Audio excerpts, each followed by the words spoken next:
हाल ही में हरियाणा विधानसभा चुनाव के दौरान कांग्रेस ने इलेक्ट्रॉनिक वोटिंग मशीनों ईवीएम में कथित छेड़छाड़ के आरोप लगाए। इस मामले में कांग्रेस ने चुनाव आयोग को विस्तृत विवरण भी प्रदान किया। हालांकि चुनाव आयोग ने कांग्रेस के इन आरोपों को पूरी तरह से बेबुनियाद, झूठा और तथ्यों से परे बताते हुए खारिज कर दिया है।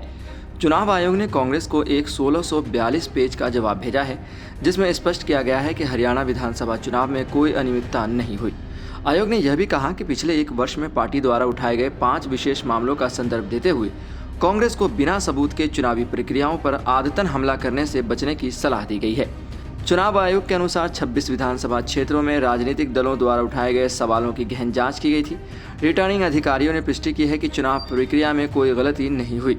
इन अधिकारियों ने यह भी बताया कि इन क्षेत्रों में उठाए गए सभी कदम कांग्रेस उम्मीदवारों या उनके प्रतिनिधियों की देखरेख में किए गए थे। चुनाव आयोग ने अपने जवाब में ईवीएम के संचालन और सुरक्षा को लेकर कई महत्वपूर्ण बिंदुओं को रेखांकित किया। इसमें कहा गया कि ईवीएम में बैटरी डालने से लेकर वोटों की गिनती तक के हर चरण में कांग्रेस के नियुक्त प्रतिनिधि मौजूद रहे। इस प्रक्रिया की पारदर्शिता को सुनिश्चित किया गया था। इसके अलावा चुनाव आयोग ने ईवीएम में बैटरी की डिस्प्ले स्थिति का भी उल्लेख किया। आयोग का कहना है कि बैटरी की वोल्टेज और क्षमता का वोटों की गिनती या ईवीएम की सुरक्षा से कोई लेना देना नहीं है। बैटरी स्तर की जानकारी तकनीकी टीमों को मदद करती है और यह कहना है कि बैटरी का स्तर मतदान परिणाम को प्रभावित कर सकता है, पूरी तरह से निराधार है। यह घटना इस बात का प्रमाण है कि चुनावी प्रक्रियाओं के प्रति पारदर्शिता और विश्वसनीयता बनाए रखना कितना महत्वपूर्ण है। चुनाव आयोग ने कांग्रेस को पत्र लिखकर कहा कि चुनाव में बेबुनियाद आरोप लगाने से बचना चाहिए। वहीं कांग्रेस के आरोपों के बावजूद चुनाव आयोग ने अपने संचालन में सख्ती बरती है और सभी कदमों को उचित प्रक्रिया के तहत उठाया गया है। यह निश्चित करता है कि चुनावी प्रणाली में किसी भी प्रकार की अनियमितता की गुंजाइश नहीं है। हरियाणा विधानसभा चुनाव में कांग्रेस के आरोपों और चुनाव आयोग की प्रतिक्रिया ने एक बार फिर से यह स्पष्ट कर दिया कि चुनावी प्रक्रिया में पारदर्शिता और विश्वसनीयता बनाए रखना आवश्यक है। राजनीतिक दलों को बिना किसी ठोस प्रमाण के आरोप लगाने से बचना चाहिए, ताकि लोकतंत्र की इस महत्वपूर्ण प्रक्रिया पर विश्वास बना रहे।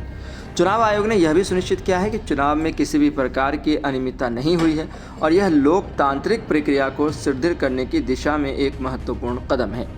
फिलहाल चुनाव आयोग ने कांग्रेस को 1642 पेजों का जो एक पूरा रिपोर्ट है वो भेज दिया है। अभी तक कांग्रेस की तरफ से इसके हवाले से कोई भी जवाब नहीं आया है, न ही इस पर कोई प्रतिक्रिया दी गई है।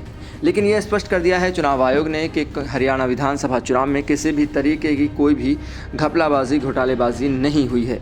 लेकिन सवाल फिर भी लोगों के जहन में हमेशा रहते हैं कि अक्सर व बेशतर हम सुनते हैं और कई बार ये देखने को भी मिलता है कि ईवीएम की मशीनें कभी चोरी हो जाती हैं या कोई ऐसे ही गैर जिम्मेदाराना तरीके से उसे ले जा रहा होता है। ये वो सवाल हैं जो अक्सर सोशल मीडिया पर लोगों के जो है बहस का मुद्दा बनते रहते हैं। लेकिन फिलहाल चुनाव आयोग ने ये स्पष्ट कर दिया कि हरियाणा विधानसभा चुनाव में किसी तरीके की कोई भी गड़बड़ी नहीं हुई है। ऐसे ही खबरों के लिए देखते रहें सहारा समय का समय डिजिटल।